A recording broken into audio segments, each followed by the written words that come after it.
Zdravo drugari! U današnjem videu pripremamo jedan fini kremasti kolač sa hrskavim koricama i odmah ćemo krenuti sa pripremom fila zato što on treba da se hladi. Potrebno nam je 3 kesice pudinga od vanile ili 120 grama, ukoliko nemate možete da koristite i skrob. Dodajemo 200 grama kristal šećera, 2 žumanca i od litre mleka oduzimamo malo i sad sve zajedno mešamo. Dobro izmešamo da nema grudvica. Ostatak mleka sipamo u šerpu i stavljamo na vatru da provri. Malo pre nego što mleko provri, zakuvavamo puding i žumanca.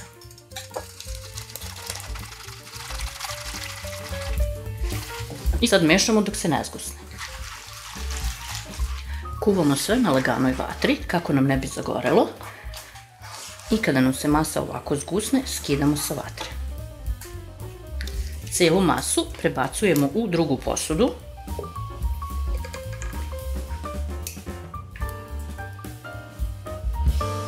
I pošto smo prebacili, dodajemo 100 do 150 grama mlečne čokolade.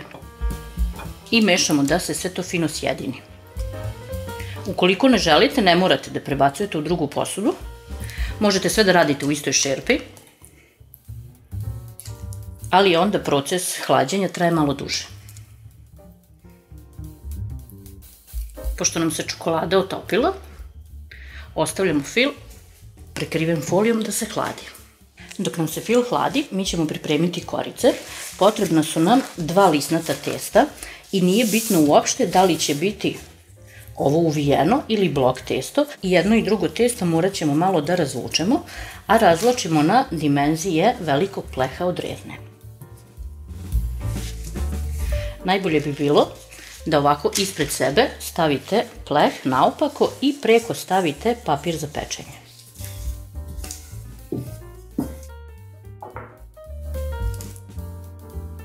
Testo neka vam slobodno ovako malo pređe ivice, zato što će se pri pečenju skupiti, pa da vam se ne skupi previše. I dok ovo radimo, redno nam se zagreva na 200 stepeni. Uzet ćemo viljušku, a zatim ćemo testo malo i izbušiti. Ovo testo bi trebali sada da presečemo po sredini. Ja ću ovaj put da isečem odmah, i to otprilike na pola. Tako. Dok smo razvukli testo i ovo sve uradili, rezna nam se i zagrejala i nosimo ga da se peče.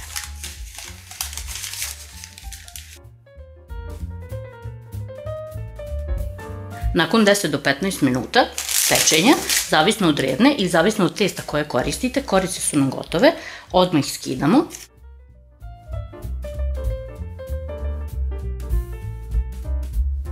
I stavljamo druge dve da se peku. Ove dve korice odmah ukrojimo kako bi nam sve bilo jednako. Ovaj višak ni slučajno nemojte da bacate, to ćemo izmrviti pa ćemo posuti kolač na kraju.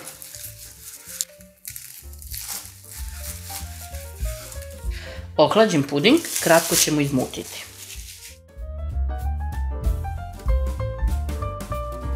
Dodat ćemo zatim 200 grama maslaca. Ukoliko dodajete margarin, naravno prvo umutite, pa onda dodate.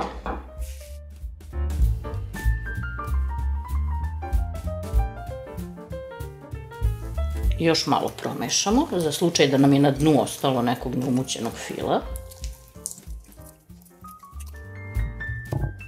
I onda sipamo 100 ml slatke pavlake ili umutimo jednu kesicu šlaga pa je onda dodamo. Dodavanjem slatke pavlake krem nam je mnogo laganiji i vazdušastiji. I upravo smo ga završili. Malo još promešamo krem. Uzet ćemo jednu činiju pa ćemo u nju odvojiti ovako jednu punu kašiku krema, možda još malo. To ćemo ostaviti za kraj. Zatim na prvu koru nanosimo 1/3 fila. Ukoliko vam se kora jako naduvala, pre nego što stavite fil, slobodno ovako rukom okolo pritisnite.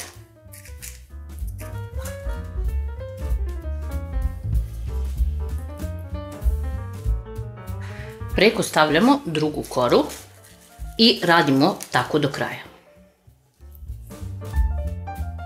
U fil koji smo odvojili sipat ćemo 100 ml slatke pavlake ili opet umutite jednu kesicu šlaga i dodate kremu. I sad sve naravno sve zajedno umutimo. Ovako umućenim kremom premazujemo i poslednju koru.